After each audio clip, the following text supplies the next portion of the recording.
കച്ചവടക്കാരൻ അയാളുടെ മകനെ സന്തോഷത്തിന്റെ രഹസ്യം എന്തെന്നറിഞ്ഞു വരാൻ അക്കാലത്തെ പ്രശസ്തനായ ജ്ഞാനിയുടെ അരികിലേക്ക് അയച്ചു. 40 ദിവസം അലഞ്ഞു നടന്ന അവൻ അവസാനം കൊട്ടാരം കണ്ടുപിടിച്ചു. അവൻ പ്രതീക്ഷിച്ചതിലും വ്യത്യസ്തമായ സ്ഥലവും അനുഭവങ്ങളുമാണ് അവന് അവിടെ ഉണ്ടായിരുന്നത്. ജ്ഞാനി ഒരു മഹർഷിയായിരുന്നില്ല.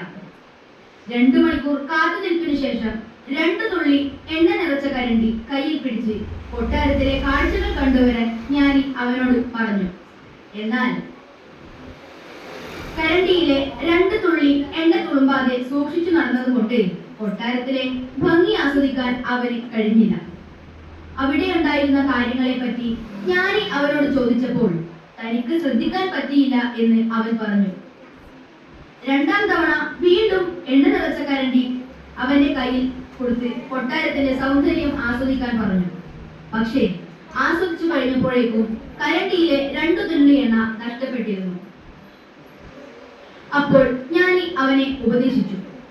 ലോകത്തിലെ സുഖ സന്തോഷങ്ങളും സൗഭാഗ്യങ്ങളും ആവോളം ആസ്വദിച്ചോളൂ.